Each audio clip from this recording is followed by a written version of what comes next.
Right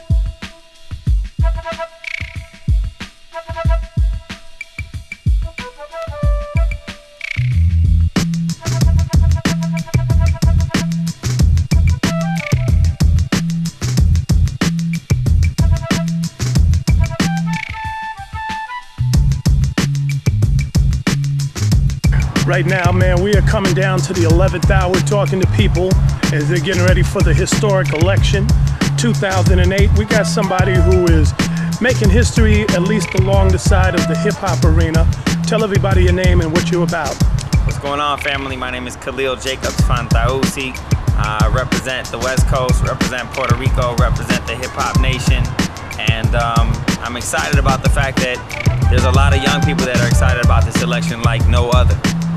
You know, what do you think has really been energizing young people? Is it really just Barack Obama, or is it just time for change? Is it the message, or is it something else that we might be overlooking? I think it's a combination. I think that whether you look at 2012 being the Mayan calendar, the end of what was and beginning of something new as a spiritual person, I see the fact that when things get really messed up, things eventually have to go back to being righteous. And so the way I was raised and the way that my mother done taught me is kind of like to look at things and not get all caught up in one person or one time, and kind of take a outsider perspective. And you see that, you know, someone like Barack Obama is an amazing man, and he has an amazing history.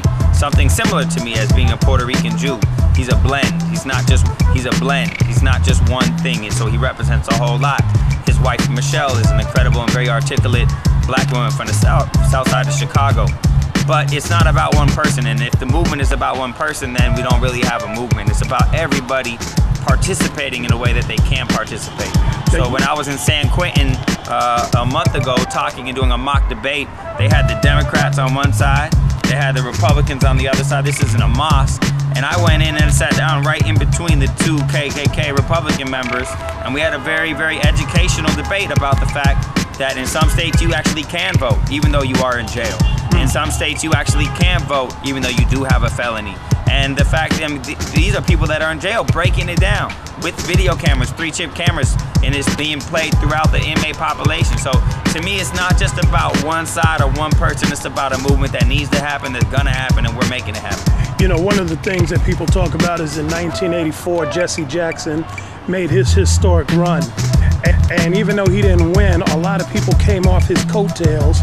And there's a lot of black people in particular who owe their political career to Jesse's run. That's interesting. That's very true.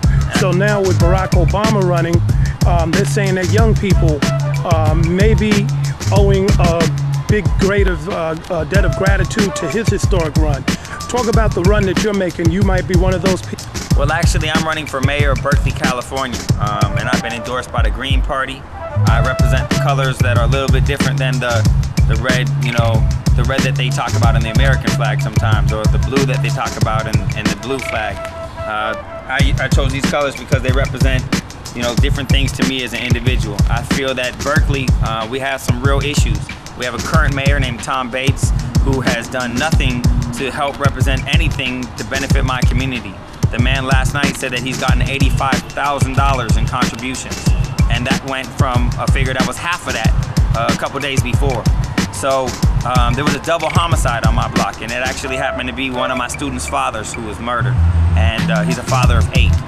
And so I was like, you know, it's cool to be banging for Obama and talking about the drama that's going on nationally, but what are we doing locally? At what point in time are we as individuals going to take a stand and do something where we are, whoever you are? If you're going to be a write-in candidate, then write in somebody that you feel like deserves the job, and learn about what the write-in process is, because it is something that anybody can do. Right. So you're running for mayor of Berkeley. What are your chances? You know, I mean, you know, I know that there's a number of young people that ran this year already.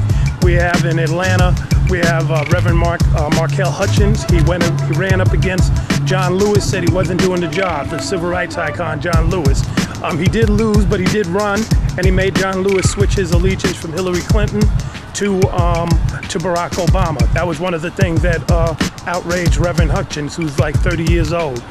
Kevin Powell ran for Congress in New York City, in Brooklyn. He did lose, but he he came very close and put everybody on this on note. And he got his whole fam to have his back. So everybody in Brooklyn, I was actually staying out there doing some work in East New York, and so everybody was talking about Kevin Powell and the fact that one of our friends is running. Same thing actually happens when you take a look at Cynthia McKinney and you look at someone like Rosa Clemente. Last time I was with Rosa Clemente, we were in Puerto Rico. We were celebrating the fact that we just had liberated an island called Vieques. So these are the people that inspire me. Although I respect elders and I respect future and past generations, I have friends that do amazing things, and I want to see that, not just in terms of us doing radical, dead prez type of music, but also stepping it up and saying, how can we represent and actually take what we feel is ours, not just in terms of our music, but in terms of our music. We do know we're in the city right here, with all the sirens. So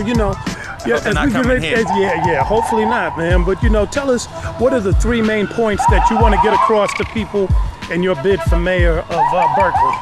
Well, in Berkeley, the reality is that the second largest budget is police. And police are not always doing what is right in my community. A police man was involved in actually the shooting of a grandmother a couple months back in South Berkeley. The murder rate in Berkeley has skyrocketed. So instead of just going on the traditional, okay, here are cops, I mean, obviously we need police to do the good job and make sure that people are safe. But obviously there's groups like Cop Watch in Berkeley that sit there and videotape cops and make sure that they're doing the right job. I was beat in front of KPFA in 1999. Shirley Dean, who's running for mayor this year, was the mayor at that time.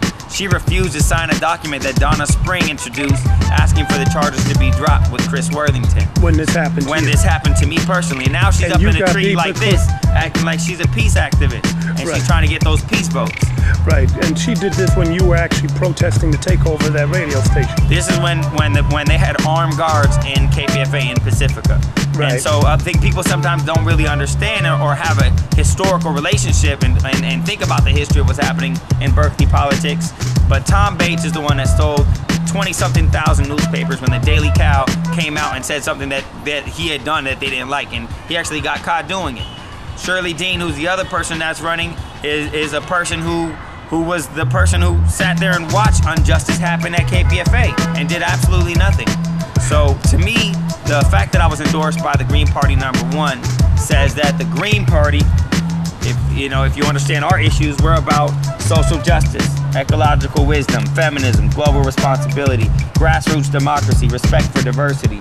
These are things that I'm standing firm on. And I don't represent one party, I represent one people and one movement. So the reality is that times is so bad that we are all asking you to see what you can do in any way to step it up, because these are real deal situations. And there you go. So, joining that pantheon of young people that's been running all around the country, we have Kahlil Jacobs-Fantauzzi, who stands a good chance of, at the very least, having impact in Berkeley politics, and hopefully will go on to become the mayor. He is running. We wish you a lot of luck. And is there a phone number or a website that people can check you out on? For sure. We have www.kahlilformayor.org. We also have hellamad.com, which is what we've been doing bi-coastal movements with. We brought Mr. Fab and Too Short to the VH1 events, and we've been finding ways in which we, as people who have not a lot of financial capital, but have a huge amount of social capital, can link it up across the country and across the globe. If you take a look at what's happening in the world, you realize that in Brazil, there's young people of African ancestry who are adding Barack Obama to their name and actually being able to find some success in electoral politics in a place where Black Brazilians have very little power. Wow. So if you take a look at this on a larger level, you'll realize that we are a part of something that's a lot bigger than just the United States. But here in the United States, this is going to be a historic election, and I look forward to you out there watching this to be inspired and want to do something for your community. That's real talk. Clinch Fist Productions, ya tu sabes, Boricua en la casa, como siempre. Thanks for your support. That's Kahlil Jacobs-Fantauzzi, man to watch out for. We out for now. Peace.